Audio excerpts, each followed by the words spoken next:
एक हलचल भरे शहर के मध्य में एक भव्य कार्यालय भवन खड़ा था जो एक धनी और प्रभावशाली कंपनी का था। कंपनी के सीईओ श्री रॉबर्ट लॉसन ने हमेशा लोगों से अधिक लाभ को प्राथमिकता दी थी।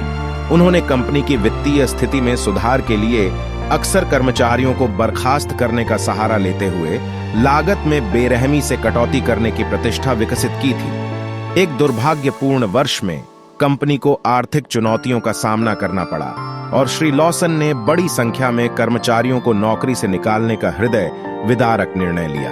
बड़े पैमाने पर छंटनी की खबर जंगल की आग की तरह फैल गई, जिससे शेष कर्मचारियों में परेशानी और भय पैदा हो गया। कार्यालय में मनोबल गिर गया क्योंकि कर्मचारी अपनी नौकरी की सुरक्षा को लेकर चिंतित थे। प्रभावित लोगों में अनुज नाम का एक समर्पित और मेहनती कर्मचारी भी शामिल था। वह कई वर्षों से कंपनी के साथ थे और उन्होंने कंपनी के काम में अपना दिल और आत्मा लगा दी थी। अपनी नौकरी खोना एक विनाशकारी झटका था, लेकिन अनुज ने संयमित और पेशेवर बने रहने का फैसला किया। दर्द महसूस होने के बावजूद उसने एक नया अवसर खोजने और सकारात्मक बने रहने के लिए अपने अवकाश का उपयोग करने का संकल्प लिया।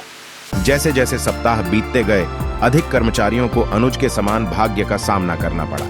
कार्यालय एक तनावपूर्ण और उदास जगह बन गया। कर्मचारी नजरें मिलाने से बचते रहे और हॉलवे में हंसी एक दुर्लभ ध्वनि गूंज रही थी। हालांकि निराशा के इस सागर के भीतर सहानुभूति का एक छोटा सा बीज उगने लगा। शेष कर्मचारियों में से कुछ, जिनके पास अभी भी अपनी नौकरियां थीं, अपने पूर्व सहयोगियों और दोस्तों के प्रति सहानुभूति महसूस करने से खुद को नहीं रोक सके।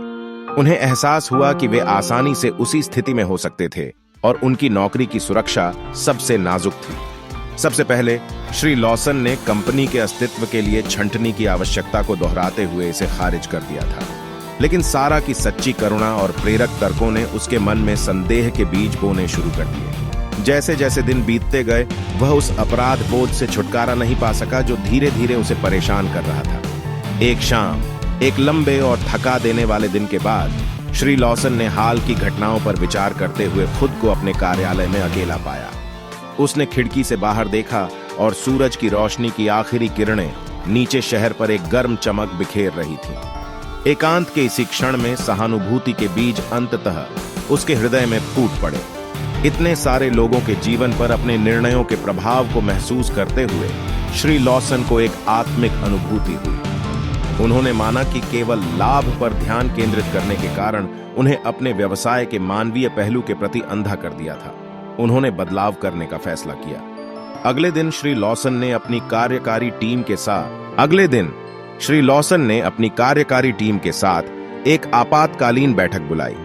उन्होंने हाल ही में निकाले गए कुछ कर्मचारियों को बहाल करने के अपने फैसले का खुलासा किया, यह स्वीकार करते हुए कि छंटनी बहुत कठोर और जल्दबाजी में की गई थी। उन्होंने भविष्य में अपने कर्मचारियों की भलाई को कंपनी की वित्तीय सफलता के बराबर रखते हुए अधिक दयालु दृष्टिकोण अपनाने की कसम खाई।